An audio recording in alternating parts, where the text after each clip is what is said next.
It's all set. Yay!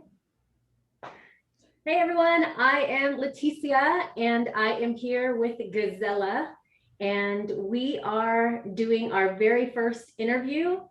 We are going to be talking about Jesus type and also a little introduction about how I met Gizella. Um, so I will allow myself to go first and then I'll introduce Gizella. So I have been born and reared in the US, actually in California specifically.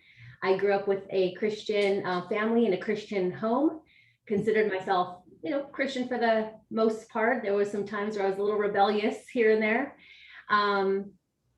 Well, maybe not here and there. You're either rebellious or you're not, right? Yeah, and I became stronger in my faith as I grew older. But I met Gizella maybe 3 months ago now, and she was so kind to want to encourage, this adventure of Jesus type. And she asked to that how she could support and that she would love to be in this interview. So I appreciate Gizella, and what's most important to me is the fact that Gizella does not necessarily share the same faith as I do. So this is kind of a stretch and a different interview, and all questions and all comments are welcome. So Gizella, go ahead and introduce yourself, where you grew up, your beliefs. Thank you for having me, first of all. Thank you for stretching yourself to have someone like me on your podcast. My name is Gizella, and I grew up in Hungary, Eastern Europe, the capital in Budapest.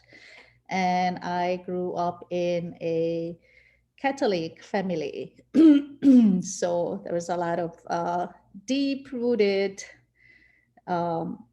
Catholic beliefs when I was growing up, and I used to pray every night with my hands together and talking to Jesus. And then as I was growing older, I ventured out into the world. That changed for me. And I reared away from that belief that there is something outside of us, or a person or a power that's organizing the universe, so to speak. So I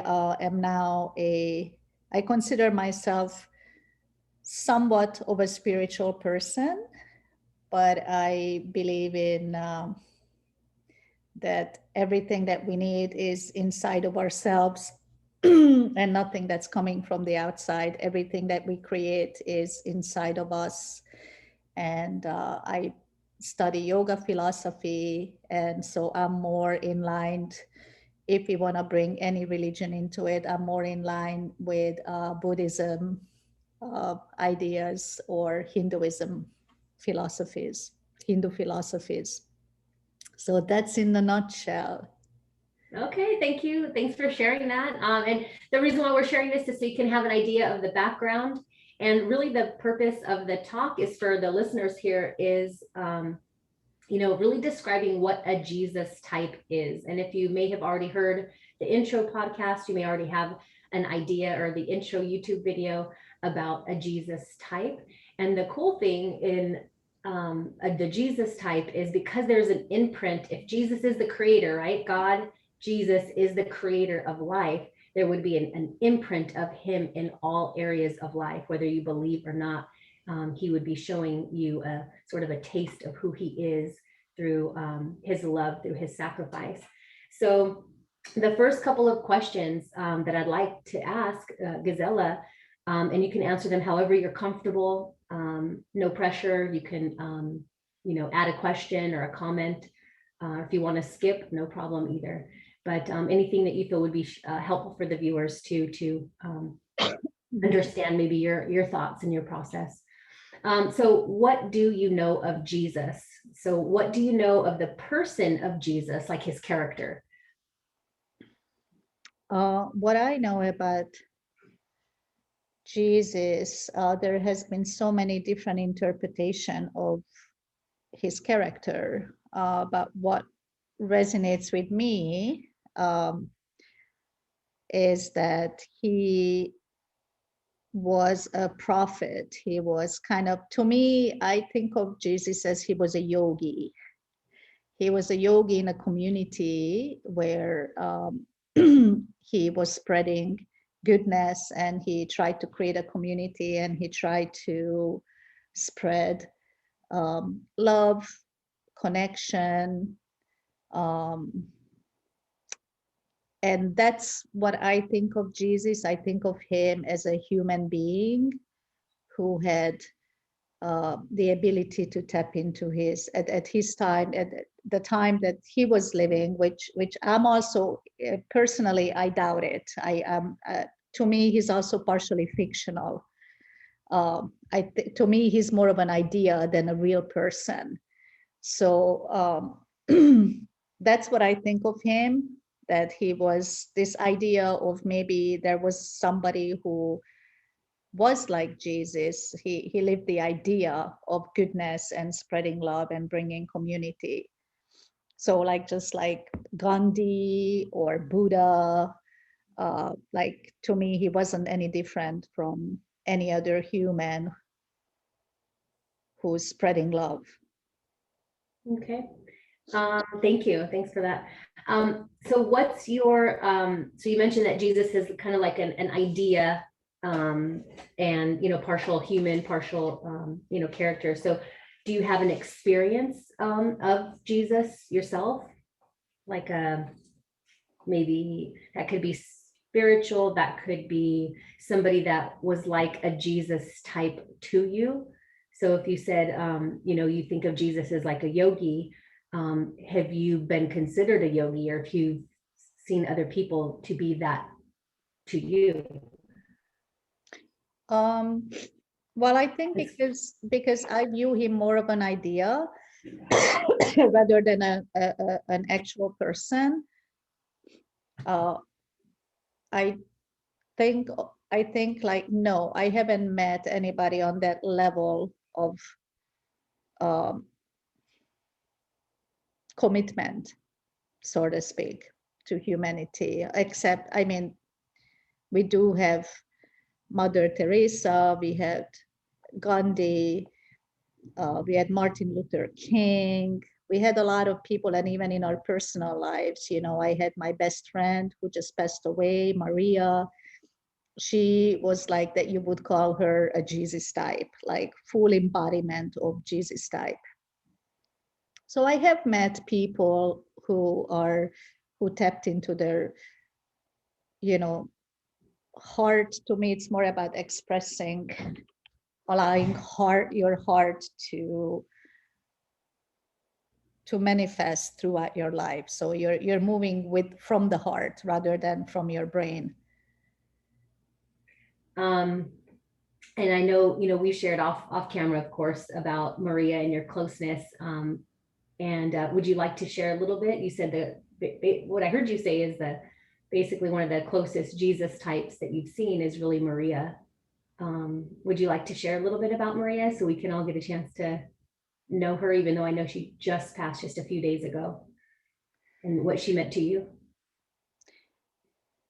Sure. Yeah, I'll share a little bit about her. I was 21 when I met her, and I was on a bus here in San Francisco, and she was sitting across from me, and she kept looking at me, and I just noticed that she had the most beautiful expression on her face. Like, I don't think I've seen her in our 35-year-old friendship, 35 years of friendship. I don't think I've seen her not smiling. So that's one thing, that she always had a smile on her face. And she walked up to me when I was 21 years old, and she said, the spark in your eyes are so beautiful. Can I be your best friend? Mm-hmm. And that's how we met exactly. And I was so taken up, nobody ever said anything like that to me. And then we became best friends, right there. And we spent the whole day together. I skipped doing what I was gonna do, and she did too.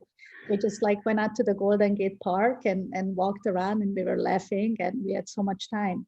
So to me, she was just representing this hope. Like, she's always very hopeful. She was always positive, but always referring to God, which was like driving me crazy. And she had everything. Like, she believed in angels, and everything was about uh, Jesus and angels, and her house was full of light. Everything was light. She didn't like anything dark. uh, and so that's basically like how she was. She was living that all the time. I'm not saying she didn't have she wasn't sad or struggles, but like what she put out into the world, or when I was struggling, she always brought me back to that light. To her, it was all about the the light, and the not holding grudges, not holding hatred in your hearts. Seeing people, like what my vision is for my life, is seeing people through a child's eyes. That's awesome. That's beautiful. Well, that really sums up a lot of the questions. Is really just to, this is really just kind of a like percolating, right? It's a process to like, who's Jesus? What's he to me? Have I seen him, his character and other people? Is Jesus real? Right? It's like kind of those questions. So I appreciate you on that journey to let me ask those questions to better identify Jesus type to me, to others, to the world. Do you have any other questions that you want to say, or comments, or anything like that before we close?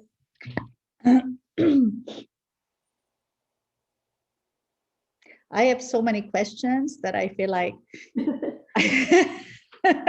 I don't think I could like squeeze it in this short time that we have.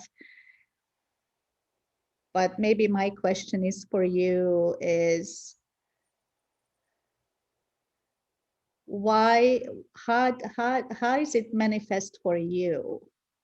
Like, why is this force so strong in you? And how do you feel that? Like, how does it like show up for you in your life? Thank you. Thanks for that.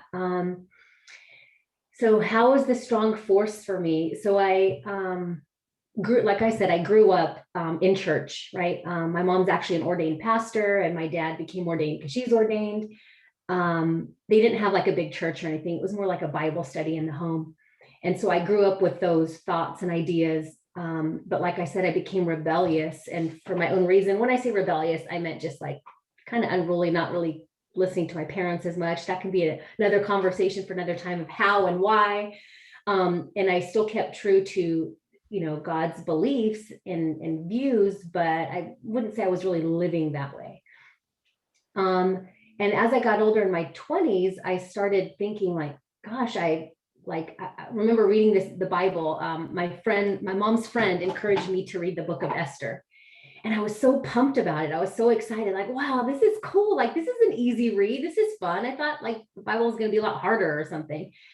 And I just remember talking to my friend and being super excited about it and wanting to share like what it meant. And my friend just wasn't really that interested. And it seemed like I was forcing it on her. Like, and I wasn't. I was just excited to share the story about Esther. I mean, whatever she believed or didn't believe, she was like a non-practicing Jewish person, but I was just excited to share. And so it started hitting me. It's like, wow, I can really be excited about like my party stuff with my friends, but as soon as I want to share the God stuff, like there's a cutoff. And so I was starting to see a little bit the difference in my belief and how that was causing, my battery's going to die, so I need to plug it in real quick. So how that really kind of set me apart a little bit from some of my friends. And then I had an experience, and I would pray and I would think and you know, about God and just different things, but he would show up to me real. Like there would be times where it would be very real for me. I remember one time I had a job experience and I wasn't sure what to do. And I was expecting to hear this loud voice, thundering voice, like God saying, quit the job or stay in it or something. And I just didn't hear anything. I didn't hear anything. I was praying. I don't know if I was fasting, but I was praying. I was going to all these Bible studies and nothing. But when I had a meeting at work, they said something, and it was a question that I had heard twice that same week of what do I really want? And I told myself in my head, you know, God, I'm going to step out in faith and I'm going to put in my resignation because I'm not really feeling it anymore at this time. And I've been praying and wanting a breakthrough, and it doesn't seem like that's happening. So I'm going to put my faith in God. I'm going to trust in God to meet my needs, not my tangible money and what I can do for a living to make it happen. I mean, those are all true and important. I mean, you need to work and you need to put yourself out there. But in that moment, it became really real for me because I was stepping out in faith, not because I heard this thunderous God voice, but I was applying what I learned in the Bible to the Bible. God's like, I'm your rock, I'm your provider, I'm these things. And so I tested it really.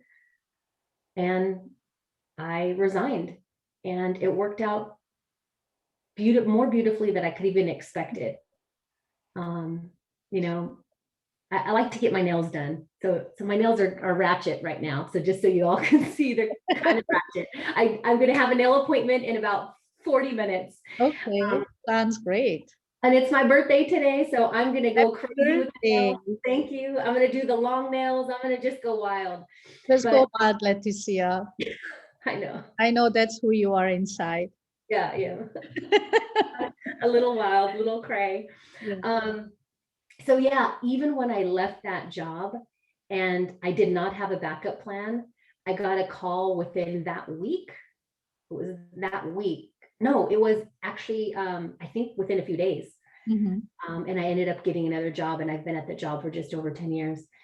And while I was in that transitioning of being hired at the next job, I had gotten a check in the mail for $35, and it was just enough what I needed to get my nails done. And I wanted my nails done so I could, you know, be presentable for the job. So it's just these little things. You know, to a listener, I'm not saying God's going to give you $35 for your nails, but there's things that are important to us, and God speaks to us in those ways, and God has spoken to me. There's even more stories I'll have to share another time, but Yeah. it's how is God showing up for me? It's because I'm seeing it. Like I grew up listening to my mom and hearing what she'd say. And sometimes, you know, I would listen to it, but sometimes I'd be like, oh, that's just my mom, or that's just her opinion, or whatever, right? But then I would go out to other places where it was another church or a work setting or with friends. And then I would start to be reminded of those truths that she said. And I was like, oh, okay, so maybe this stuff is like true. And so anyway, and I continued to stay involved in ministry stuff or church stuff or different things. So I think staying connected to the truth and then applying it in my life, all the while I still, like Maria, have my own struggles, right? I have my ups and downs. I have, you know, things that I wrestle with. So I'm not saying that in God and Jesus type that you're going to be perfect in every way. You know, the truth is, you know, Jesus was the one who's perfect, and we're a type of Jesus. We are not Jesus. You know, we're people that have issues, but we have a hope and a trust in him that through his sacrifice for us, we can find hope, we can find love. And yeah, so I don't know if that's answered your question, but that's where I'm at. And it's a daily journey. My commitment to God it's a daily thing. My heart's there, but sometimes I do the things that I wish I wouldn't do. You're living your human self. You're living as a human being with all the obstacles that are in front of us, right? We're moving through life through the obstacles. And then we all have our each journey, and we all have our different beliefs. Yeah. At the end of it, what is important? What is important for all humans doesn't matter, regardless of what they believe in. So that's how I view the world. You know, that you can be a Buddhist or Muslim or Christian or whatever religion that you believe. You can be atheist, you can be agnostic. What's important is how do you show up? How do you show up to the world and to your fellow human beings? How do you accept? How do you love? How do you live judgment free, free of judgment or expectations? Like this person should live their way this way, otherwise this is what's going to happen. So that whole like idea of heaven and hell, you know, it's, to me, that's really limiting. I don't believe in that. I believe in what we do and how we treat each other here, how we show up. Right? Outside of beliefs, religious, political, which is really hard for me. Like that's my biggest challenge. You know, like right now I'm learning to be okay with being around religious people. And be on a podcast or a Yeah, it's YouTube my biggest share. resistance, you know, it's my resistance in life, you know, but I'm learning to see beyond my limitations of what I think, right? So opening up to accepting people as they are, and that should resonate out through everything about them, not just their beliefs, but their lifestyles, everything, acceptance. To me, that's what, if anything, like what God means, that's what that means to me, acceptance. Accepting everybody as they are, as if you believe that God created everybody in their in see, I don't even like to use the word his because I don't like it that it's a male, you know, but let's say, you know, God created everybody in his image, you know, then we should love everybody and not judge. And I do feel that a lot of religious people are judgmental if people don't live the life that they think that they should be living. So there's like assumptions and expectations, where I think at the end of it, all that matters is that how we treat each other and accept that that's their journey, right? It's their life. And if we believe that there is a reason for everything and nothing is an accident, right? If we believe in the outside power, that things happen outside of our control, then we shouldn't be judgmental, because as I'm relating more like to like lifestyles, people have different lifestyles. So if everything happens for a reason, then acceptance is the word that we need to focus on. Thank you, Gizella. Thanks for sharing. Yeah. Well, with that, we will close it up. And some of you might be thinking, hey, Leticia, why aren't you answering that? It's all about Christian, but don't you want to answer? You know what? This is Gizella's journey. This is each and every one of our journeys. What I'd like you to do is just see a Jesus type, know a Jesus type, be a Jesus type, because it's his works, right? His works that was done in our life so that we can live free and beautiful. Our job is just to be in him. That's what I would like to encourage you all to, be left with. And I hope you have a great day, and I look forward to connecting with you another time, and stay tuned for the next podcast or next YouTube video. And Gizella, thank you so much for being on this and setting up the Zoom call. You're awesome. Thank you so much. It was fun. I love it. Thank you. See Thank you you. soon. Okay, bye-bye.